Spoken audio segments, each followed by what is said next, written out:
Góðan daginn og velkomin í þennan aukafréttatíma sem við sendum út vegna ákvörðunar forseta Íslands sem hann tilkynnir núna klukkan 3. Þegar að forsetinn hefur tilkynnt ákvörðun sína þá leitum við viðbragða ríkisstjórnarinnar. Við fáum Stefaníu Óskarsdóttir stjórnmálafræðing og Guðna T.H. Jóhannesson sagnfræðing hingað í myndverið og við heyrum í stjórnarandstöðunni líka. Bjarni Benediktsson kemur hingað, Þór Saari kemur hingað, fulltrúi hreyfingarinnar og við ræðum við Sigmund Davíð Gunnlaugsson sem er í Brussel í síma. En Sigríður Hagalín Björnsdóttir á Bessastöðum og við skiptum þangað núna, Sigríður. Já, þakka þér fyrir það. Það ríkir mikil eftirvænting hér á Bessastöðum sem og annars staðar í þjóðfélaginu vegna þess að forsetinn að fara að tilkynna ákvörðun sína í Icesave-málinu. Það eina sem við vitum það að hann hefur tekið ákvörðun og mun tilkynna hana núna klukkan 3 og við bíðum þess bara núna að hann gangi í salinn og tilkynni fjölmiðlum og þjóðinni allri ákvörðun sína og síðan á eftir að þá ætlar hann að gefa fréttamönnum og blaðamönnum laust orðið þannig að við höfum tækifæri til að koma að spurningum og síðan bíður þessi dagskrá á eftir í sjónvarpssal þar sem rýnt verður í orð forsetans og ákvörðun hans. En Icesave-lögin voru samþykkt með auknum meirihluta nú á miðvikudaginn var og daginn eftir þá fékk forsetinn þau til umfjöllunar. Hann sagðist þá ætla að gefa sér tíma til þess að taka ákvörðun. Það ljóst að hann undir talsverðri pressu. Nú síðast við vissum það höfðu rúmlega 40.000 manns skrifað undir undirskriftalista að hann myndi vísa málinu til þjóðarinnar í þjóðaratkvæðagreiðslu.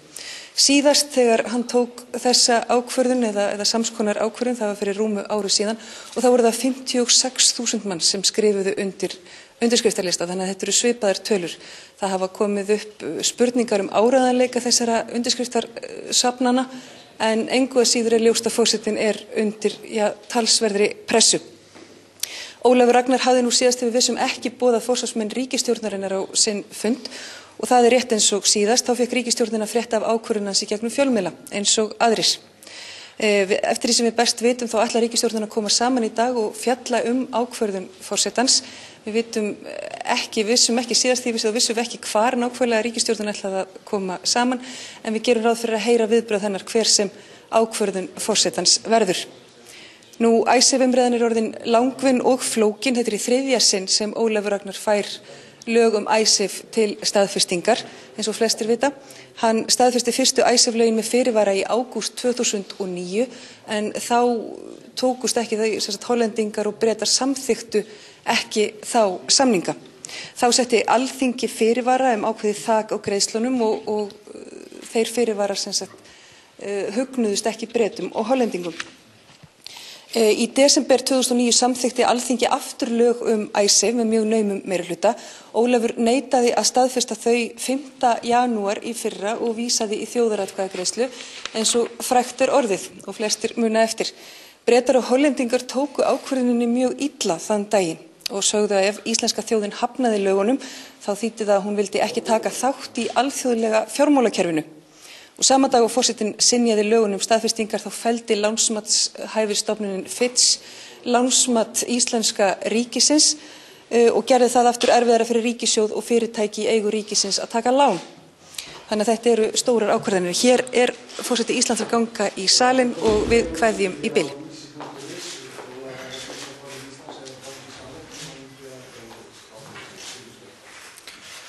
Góðan dag. Ég vil byrja á því að bjóða ykkur velkomin hingað til Bessastaða á þessum sólbjarta sunnudegi.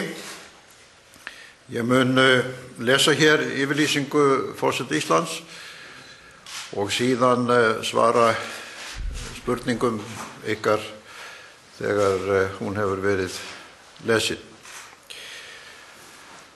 Yfirlýsing forseta Íslands. Í stjórnskipun Íslands fer Alþingi með löggjafarvaldið nema þjóðin hafi fyrir tilstuðlan forseta fengið mál í sínar hendur. Þá fara Alþingi og þjóðin saman með löggjafarvaldið og ákvörðun þjóðarinnar endanleg. Í þessum efnum stjórnarskrá lýðveldisins skýr.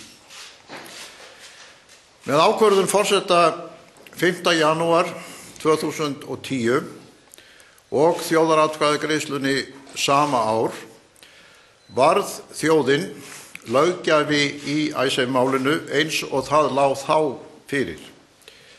Niðurstaðan var afdráttarlaus.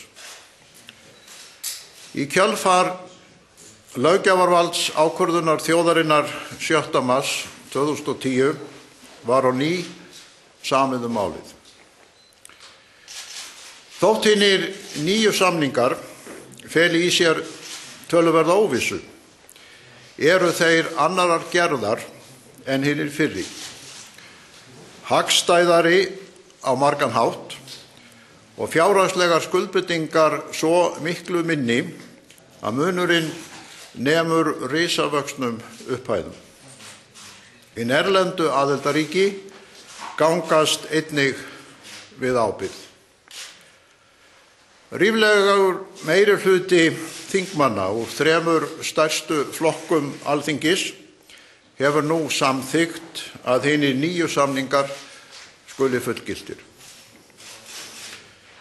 Varðandi samningana að öðru leyti skuli ítrekuð þau sjónarmið sem forseti setti fram í yfirlýsingu hér á Bessastöðum 5. janúar 2010 og í yfirlýsingu 2. september 2009.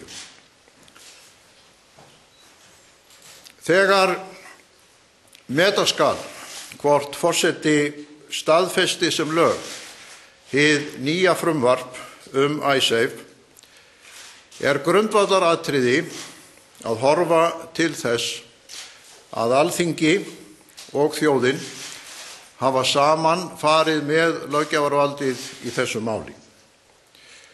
Það Alþingi sem 16. febrúar afgreiddi málið er eins skipað og áður. Þjóðin hefur ekki endurnýjað umboð þess í almennum kosningum. Annar löggjafi málsins, Alþingi, er hinn sami. Og spurningin er því hvort sá löggjafi eigi einn að ljúka málinu án aðkomu hins löggjafans þjóðarinnar sem áður réði loka niðurstöðu. Hinn lýðræðislegi aðdragandi, hlutdeild þjóðarinnar í löggjafarvaldinu, felur ótvírætt í sér að eigi afgreiðsla Alþingis á hinum nýja samningi að vera lok málsins, þarf víðtæk samstaða að vera að málinu ljúki með atkvæðagreiðslunni á Alþingi.